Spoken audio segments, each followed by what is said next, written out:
Hey everyone, and welcome to the section on how to make melodic percussion. When I refer to melodic percussion, I'm really referring to utilising percussion with a tonal component to it, and sounds where you can clearly distinguish a given note. I'm going to be using sounds from my Ambient and Cinematic Sample Pack series, which are available from my website or the Sonic Academy store. I'm going to play everything through, starting with the melodic percussive parts and gradually turning the other elements on one at a time. I've also included a bass loop and a music loop just to add a bit of context. So we'll start with the Kalimba down here.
Okay, so let's just start going through the elements, beginning with the melodic percussion. The first one I'm going to look at here is the tom, and this forms a kind of basis for the rest of the parts. If I open up the sampler channel here, you'll see that I've used pitching to make sure that it's in key with the music. And often people don't give much consideration to the tuning of the percussion, and this can be an issue because a lot of percussion parts such as snares and even kicks can have their own distinct pitch. So I'd recommend trying to figure out what that might be and keeping it in mind when working on it. So let me just go ahead and play it dry, and then I'll turn the EQ and delay on here.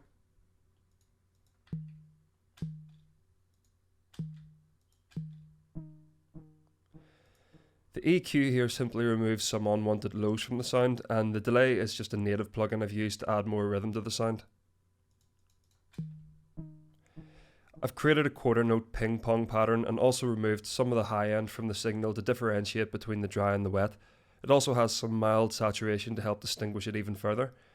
The timing of the delay was determined by listening to it in the context of the full track, so just play around with different timing settings to see basically what works best for your overall piece. Next up here we have the second tom, and I've turned the effects off just to play it dry.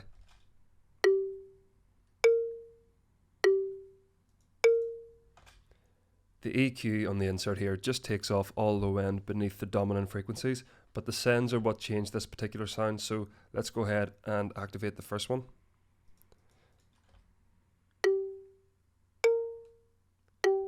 So as you can see, I've used Little Alter Boy here to pitch it up an octave with some formant shifting. This just helps to add variation to the sound, and by crossing the octave ranges we end up with a more varied and interesting result. This could also sound nice with a bit of saturation added, so what I'll do is turn the delay on underneath this and increase the drive parameter here whilst playing.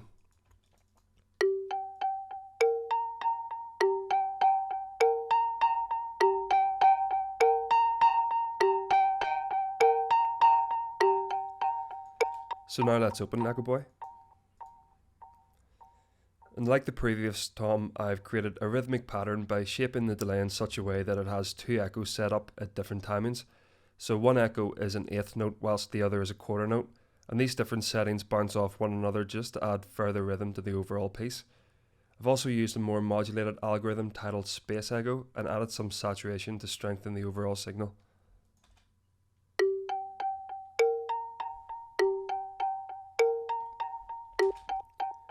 Now we also have a reverb send with some sidechain, which I'll quickly open up and play.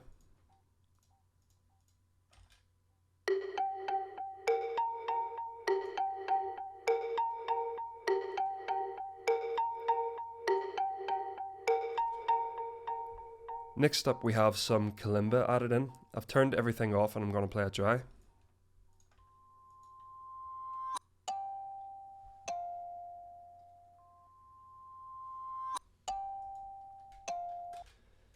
And to get things rolling, I reversed some of the audio as well as making various pitch adjustments. But let's go over to the effects and turn on the chorus just to begin with.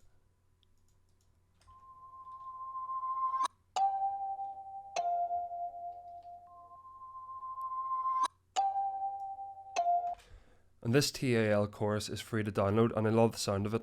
You'll hear that it really adds thickness, and the subtle modulation sounds really nice here. And underneath that we have a reverb, so I'll open and play that.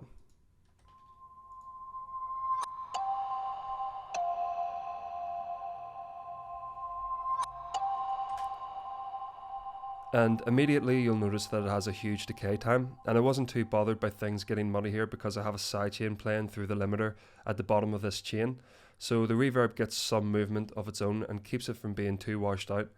I wanted to keep the initial transients of the kalimba since we're dealing with the percussion section, and so for that reason I only have the mix at around 30% so that the transient isn't blurred out too much. Now let's turn the limiter on just to demonstrate the sidechain.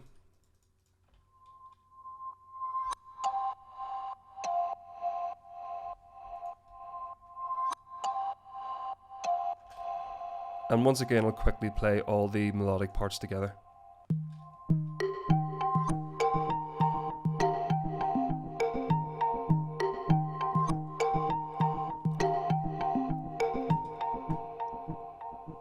Now since the focus was on the melodic percussion, I'll not spend quite as much time looking at the other percussion, but let's just start going through the rest of the elements, starting with the kick.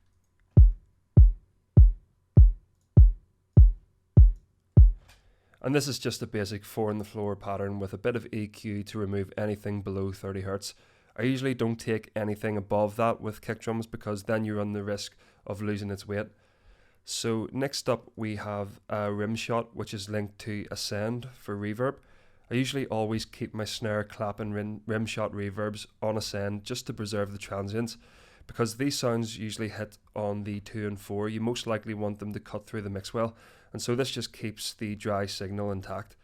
I've squeezed the stereo field of the reverb to keep things a bit tidier. Because they play so frequently, things could get muddy quite quickly, so this helps to just keep things in order. I've also pitched it down a semitone to keep it in line with the rest of the music, so let's open it up and play with the effects on.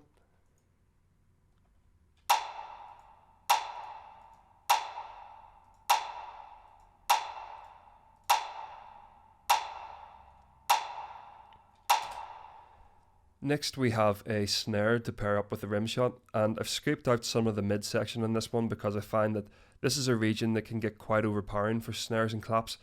The low is also removed, and I've given a slight boost to the high end for a bit of a crisp feel. So here it is without. And then again with.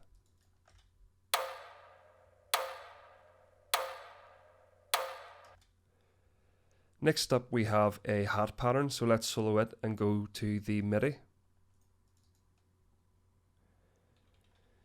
The timing in this one isn't perfect on purpose, and the velocity changes over the course of the 4 bars.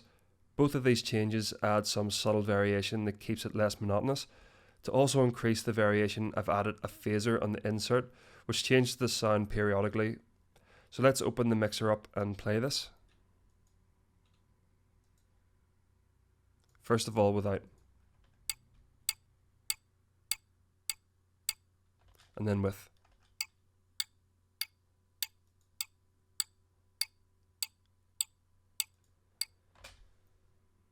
Next we have a Foley sample, which are abundant in the sample world nowadays.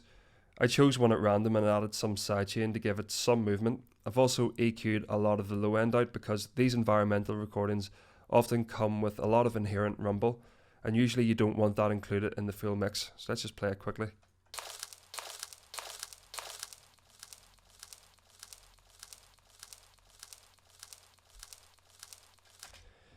Finally we have a loop from my sample pack added in just to round things off and just to add a bit of extra texture.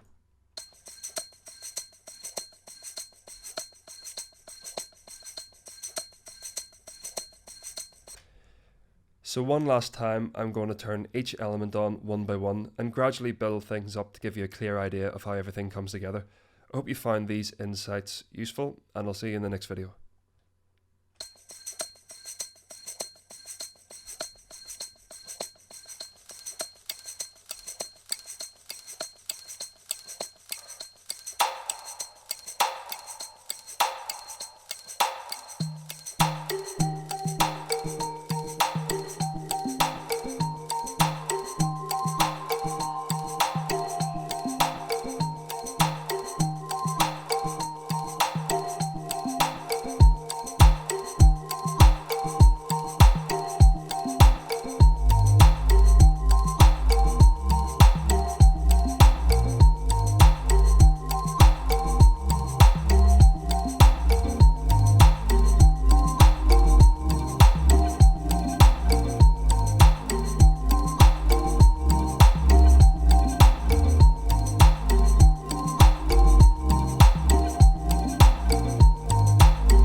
Thanks everybody for watching, commenting and indeed liking. We really do appreciate all the support we get here on our Sonic Academy YouTube channel. So if you found this video super useful, please, we'd love you to hit the subscribe button. We update the YouTube channel every week with new content, and if you want to watch some more relevant content, just click on the videos beside me.